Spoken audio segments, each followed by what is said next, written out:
wa Kenya na wa Tanzania wenzetu, majirani wetu. Tuko hapa tena kuongea. Tumekuwa na majibizano mbaya sana, lakini tumekuwa na mafundisho pia kwa yale majibizano. We have learned some things na tumekuwa warevu saa hii. Tumekuwa werevu juu saa hii sisi kama vijana wenye wamejitambuliwa, wanajitambua, wamesema siasa ya kutusi, siasa ya kuongea maneno machafu kwa rais wa nchi fulani ama mbunge wa nchi fulani, tunakataa, lakini hatutanyamaza kusema yale maovu. Jana kwa ile breakfast prayer day ya Kenya hapo Safari Park Hotel, tuliona mtukufu rais wa nchi wa Kenya Bwana William Samoei Ruto ameomba, lakini bado sijakuwa serious sana na sijaamini sana kama aliomba. Alisema kama tume wakosea wa Tanzania tunaomba msamaha. I want you to take note. Sikia hiyo statement venye kunaenda, kama tulikosea wa Tanzania tunaomba watusamee. The same thing akasema kwa Uganda, kama tulikosea nchi ya Uganda tunaomba watusamee. Sasa nataka tuanze hii story hapo. Rais hatukumtuma aombe msamaha kwa niaba ya Gen Z ama wa Kenya. Nataka hiyo ieleweke vizuri. Hakuna siku tumekaa chini kama vijana tukasema rais, tumekosea heshima rais wa nchi wa Tanzania, enda utuwakilishe utuombee msamaha kwake. Sisi tukiongea tunaomba msamaha juu tumeona yale maovu yenye imeendelea. Vijana kuchora mama, wengine wakiweka picha yenye inaonyesha uchi wa mama, tumbo na sehemu zingine za siri yenye hatuwezi sema kwa kamera. Ni mbaya, hiyo ni tabia hatuwezi furahia. Tunailani na tunaikashifu kwa hali ya juu sana. Lakini rais wa Kenya alienda kinyume. Angekuwa na haki ya kuuliza msamaha, angeanza na Gen Z wa Kenya. Angeanza na Gen Z wa Kenya, awaombe msamaha kwa yale ilitokea hapo kwa bunge mwezi wa Juni. Hapo tungeona ukweli wa hiyo msamaha imeanza kwa chanzo mzuri.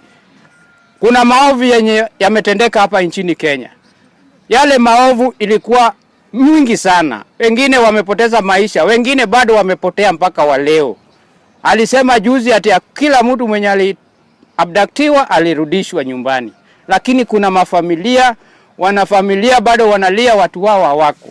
So kutokelezea kwa hiyo muktano, na anasema ye mwenyewe ako kwa niaba ya Wakenya na majenzi anaomba msamaha, angetumia neno kama. Ruto was not sincere. Alikuwa anasema yale kuonyesha as a leader of the nation anajua chenye inaendelea, lakini rohoni mwake he never meant it. Jua ni kama ahoni kuna shida, yeye anasema kama ahoni kama kuna shida, ahoni venye Gen Z wengine wameenda overboard, wamepita mpaka. Sasa sisi tunasema hivi, msamaha ya ukweli inafaa ianze na mahali shida ilitokea. Mama aliongea na akakuja kunyamaza, aliongea akatuita viumbe. Saa hii Wakenya wamemchora kwa viumbe tofauti tofauti. Unapata wengine wanachora mama kama chura, wengine wanamchora kama hippopotamus, wengine wanamchora kama warthog. Yani picha mbaya yenye tunailani na tunaikashifu. Rais hajaona hizi kama ni makosa, yeye anasema kama.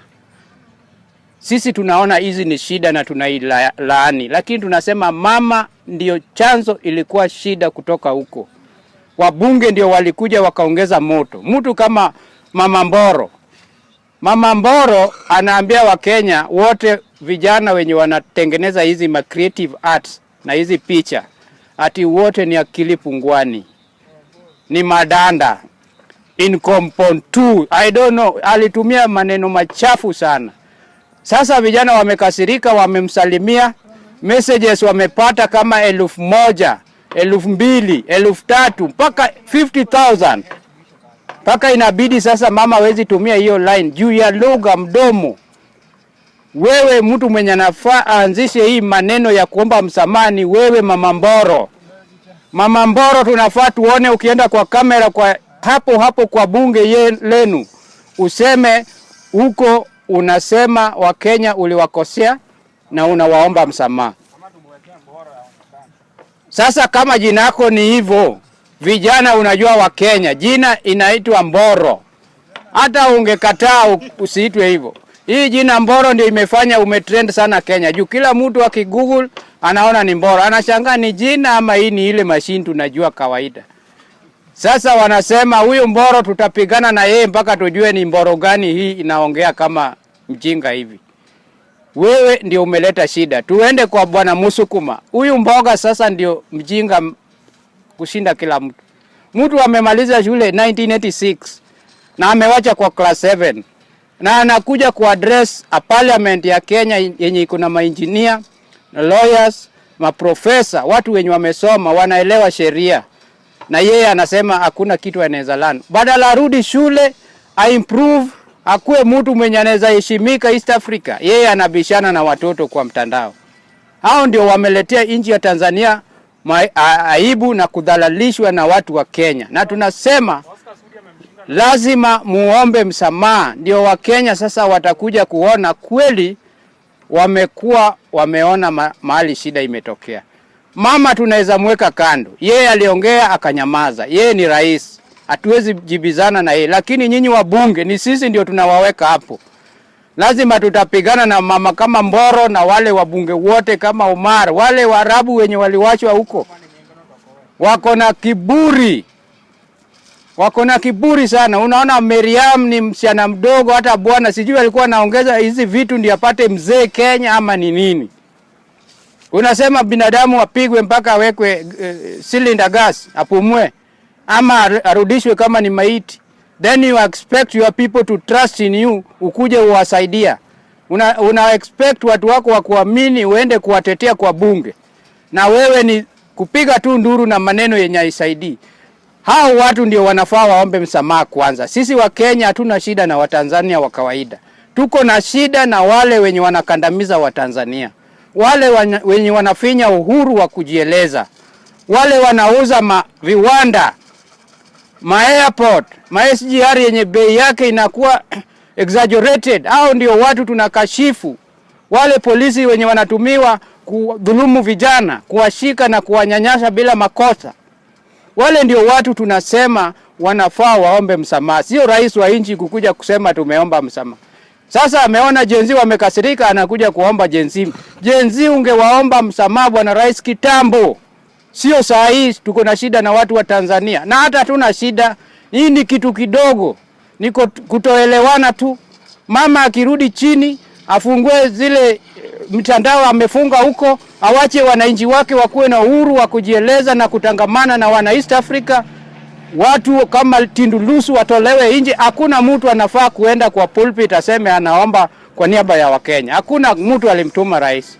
Sisi tuko na umri ya kutosha ya kujua ukweli na mabaya yenye yako kwa hizi serikali zote mbili. Sisi wa Kenya tuko na nyinyi. Na kama hatuwezi ishi kama mandugu, tutakuwa na hizi shida hata hapo mbeleni. Lazima to learn from this.